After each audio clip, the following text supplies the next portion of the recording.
আসসালামু আলাইকুম ওরহমতুল্লাহি ওবরাকাতুহু। প্রিয় দর্শক ও শ্রোতা, আপনাদের সবাইকে স্বাগত জানাই আজকের এই বিশেষ আলোচনায়। আমরা আমাদের গত পর্বে আলোচনা করেছিলাম কিভাবে আল্লাহর নৈকট্য অর্জন করা যায় এবং আমাদের জীবনের মূল উদ্দেশ্য কী হওয়া উচিত। সেই আলোচনার সূত্র ধরে আজ আমরা আরও গভীরে প্রবেশ করব। আজ আমরা সেই গোপন রোগের কথা জানব যা আমাদের সব আমল কর্ম নষ্ট করে দেয়। আমরা দেখব আন্তরিকতার অভাব আমাদের কিভাবে লক্ষ্যচ্যুত করে এবং ইতিহাসের এক ভয়ঙ্কর পরিণতির মাধ্যমে আমরা আল্লাহর ধৈর্যের শিক্ষা নেব। মনে রাখবেন, আমাদের বাহ্যিক রূপ বা পোশাক নয়, বরং আমাদের অন্তরের অবস্থাটাই আল্লাহর কাছে সবচেয়ে গুরুত্বপূর্ণ। নবী করিম সাল্লাল্লাহু আলাইহি ওয়াসাল্লামের সাহচর্যে যারা বড় হয়েছেন তারা সবাই একই রকম সাধারণ জীবনযাপন করতেন, কিন্তু তাদের আমলের মান ছিল আকাশ ছোঁয়া। কারণ কি? কারণ ছিল আন্তরিকতা, ইখলাস। আল্লাহর কাছে কেবল সেই আমলই গ্রহণযোগ্য যা একনিষ্ঠভাবে একমাত্র তার সন্তুষ্টির জন্য করা হয়। দুটো বিপরীত জিনিস কখনো একসাথে থাকতে পারে না। একদিকে আল্লাহর সন্তুষ্টির ইচ্ছা এবং অন্যদিকে মানুষের প্রশংসা পাওয়ার আকাঙ্ক্ষা।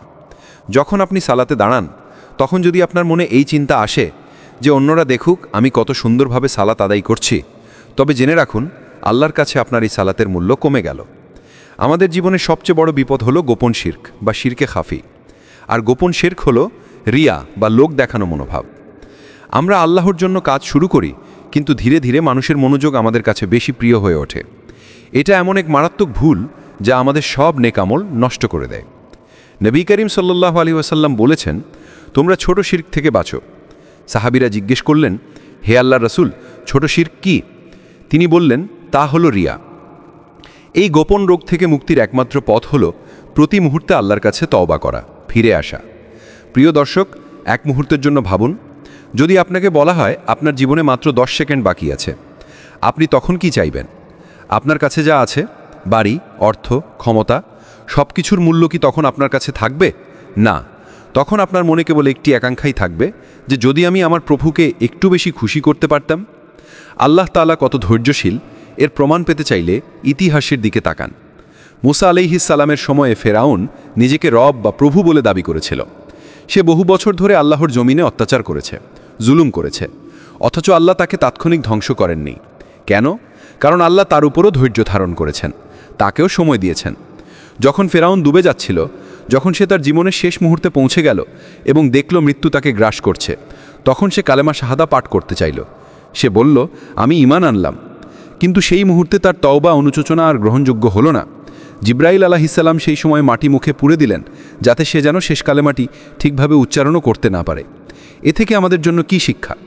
শিক্ষা হলো, আল্লাহ সবচেয়ে খারাপ মানুষকে অনুশোচনার জন্য যথেষ্ট সময় দেন, কিন্তু যখন মানুষের চোখ থেকে পর্দা সরে যায়, যখন সে মৃত্যুর দুয়ারে পৌঁছে যায়, তখন আর অনুশোচনার কোনো মূল্য থাকে না। আপনি যখন জীবিত, তখনই আপনার ফিরে আসার দরজা খোলা। প্রিয় ভাই ও বোনেরা, আমাদের সময় এখনও শেষ হয়ে যায়নি। আপনার প্রতি, আমার প্রতি আল্লাহর ধৈর্য এখনও অশেষ। চলুন আমরা আল্লাহর কিতাব ও নবী করিম সাল্লাল্লাহু আলাইহি ওয়াসাল্লামের সুন্নাহ নিয়ে আরও গভীরভাবে চিন্তা করি। আমরা যেন আমাদের প্রতিটি আমলকে একমাত্র আল্লাহর জন্য খাঁটি করতে পারি। আমরা আমাদের জীবনের একটি মুহূর্ত যেন আল্লাহর স্মরণ ছাড়া না কাটাই। আল্লাহর কাছে তার ভালোবাসা এবং সেই তাওফিক ক্ষমতা প্রার্থনা করুন। আজকের জন্য এইটুকুই।